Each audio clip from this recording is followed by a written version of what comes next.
right, we are in If My People Bible reading, part 167. We are in the book of Malachi. Most Bibles don't list him as a prophet, but uh, it starts off with an oracle. So he's a prophet. So some of the Bible teachers have always taught, well, there's two prophets, Elijah, and there's Daniel, and then there's the minor prophets. So now we're up to 12, 13, 14, and then when you add them up, there's actually 16, and now we're also counting Malachi 17. I just don't get into all the little funny arguments about that. When something is a word being given in the future about to come, and then it moves all the way to the end times, that's a prophet. So Malachi is a prophet. And we didn't put Malachi last in the Old Covenant because actually Nehemiah is the book next, and that scroll wasn't finished till after and distributed till after Malachi. So I'm not going to argue with those who disagree with that because if there's 1,000 Bible writers and publishers, I'm only one that I can find. The other 999 say that don't agree with me. All they have to do is read the word and see what date it was given and so forth, and then read it in that order. Just once in your life, just read it in that order and see how stunning the word becomes alive for you because you read it according to the dates it was given by Yahweh to the prophets and to the scribes like Ezra and others and to the people. Okay? That's enough on that. So, this is the word of Yahweh to Israel through Malachi. Malachi means his messenger or my messenger with a capital M. Um, verse 4, it talks about Edom may say, though we have been crushed, we will rebuild. You hear that a lot. When the 9/11 towers went down, this one of these was also read on national television by the politicians about, oh, we built this tower and it's been torn down, and two airplanes ran into it and knocked it down. They ended up that the government also knocked down building number 7. They blew it up, which is the most obvious thing in the world, but the newspapers and people don't agree with me on that. I remember watching, I think it was ABC News live, listening to a lady saying, and building number 7 was imploded, not exploded, imploded. And she said like it was like 10 or 15 minutes or an hour before she gave the broadcast. In the background, on live television, you see an explosion in building number 7 and the entire building falling down on live television. And she gave the announcement before it happened.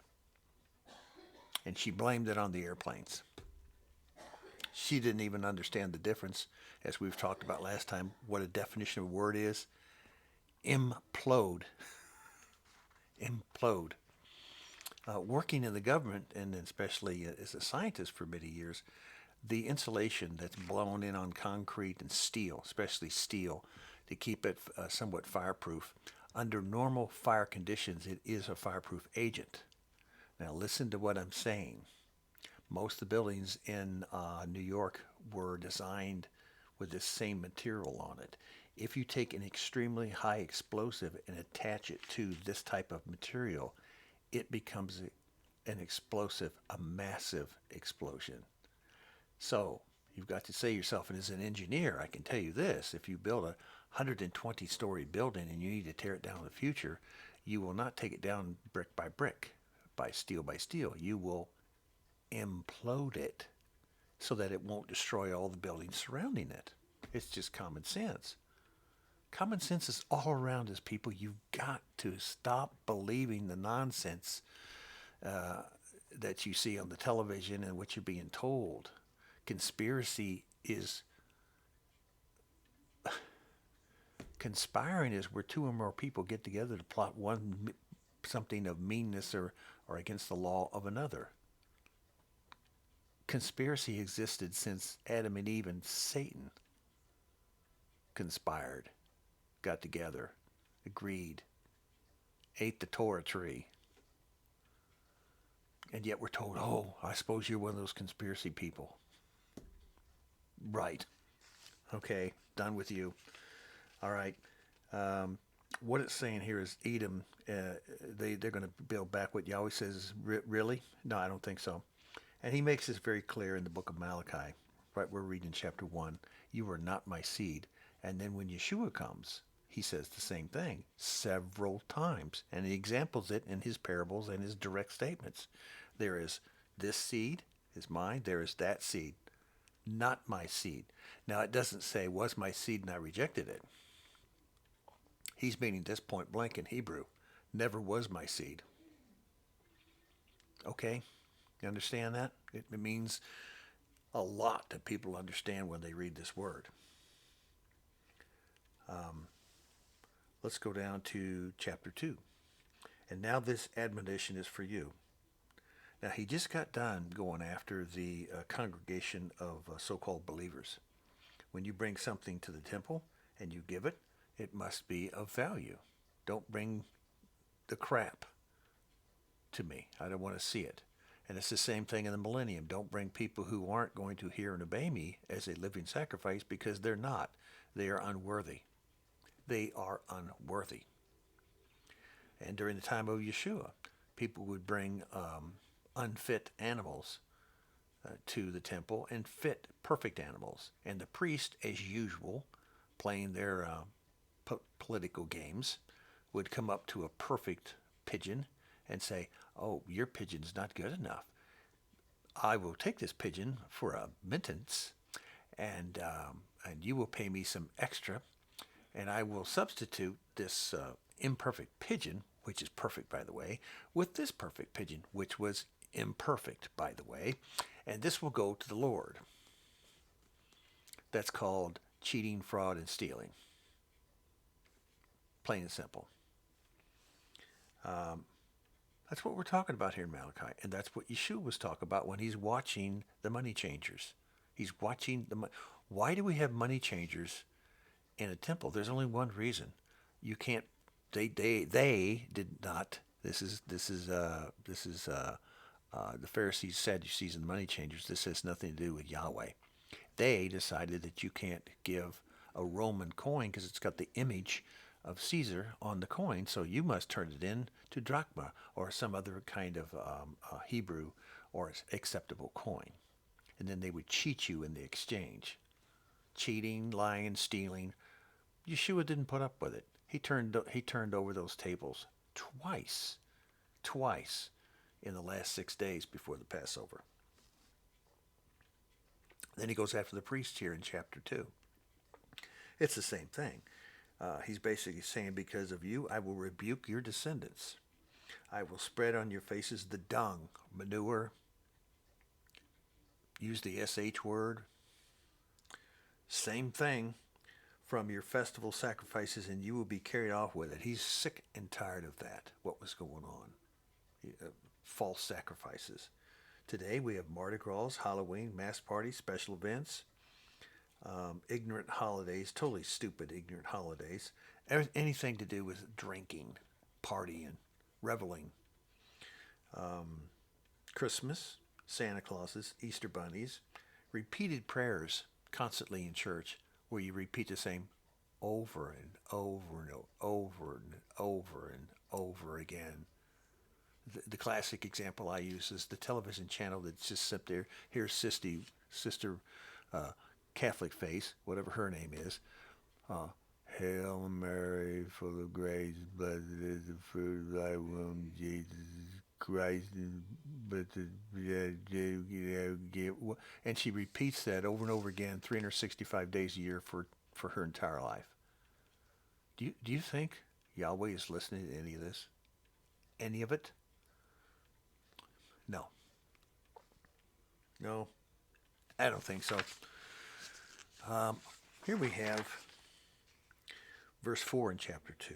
And you will know that I have sent you this command so that my covenant with Levi may continue, says Yahweh Almighty.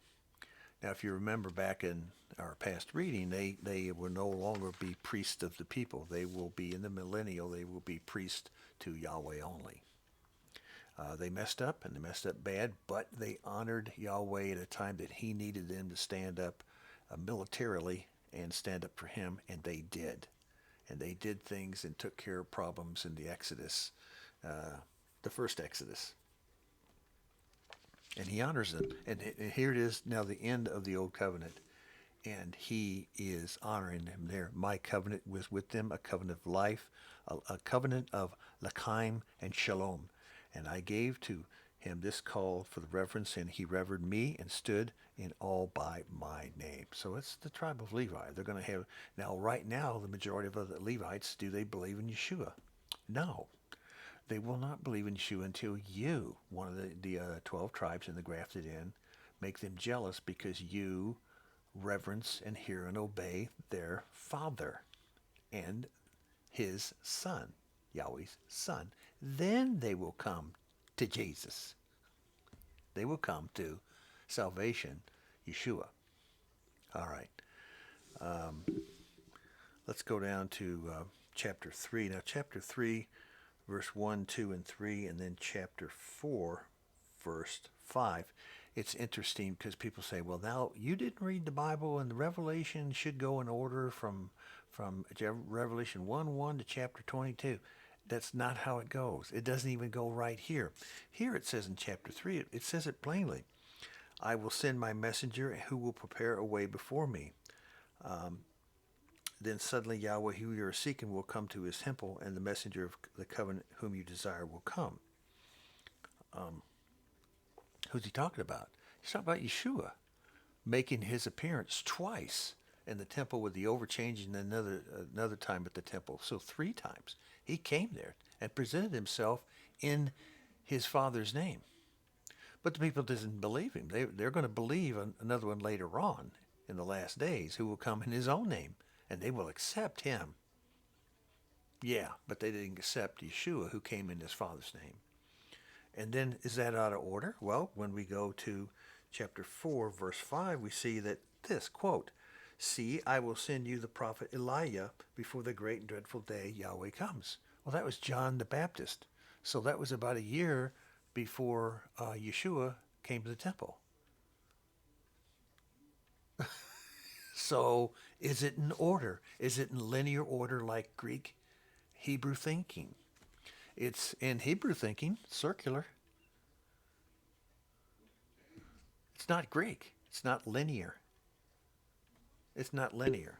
If it was linear, it would have been chapter 3 mentioning Elijah, chapter 4 mentioning Yeshua, and even maybe given a date. So, well, it's about a year later. Well, that's not what happened. And there's a reason for that. It was not meant to be that way.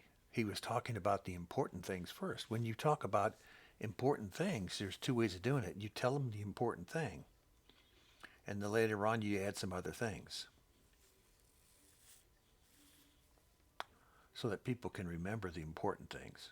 Remember this, write it down, and then you talk about other matters. And that's okay. People learn in different ways.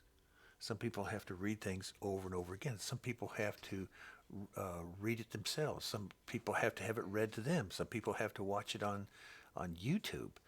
And while I'm mentioning YouTube, by the way, test everything I say. Test everything. And there's a reason for it. Rightly divide the word. Why? Because it's a Torah command. We're getting ready to go into the new covenant.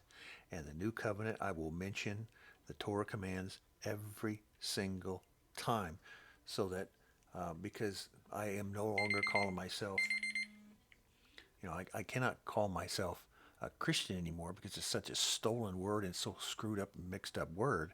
And I can't call myself the Hebrew roots anymore because when I'm going to mention the 1,050 commands, I don't know of hardly any Hebrew roots groups that even agrees with me that there are 1,050 commands, or that there's even one Torah command in the new covenant. That's what I get back in responses from them. So will time tell?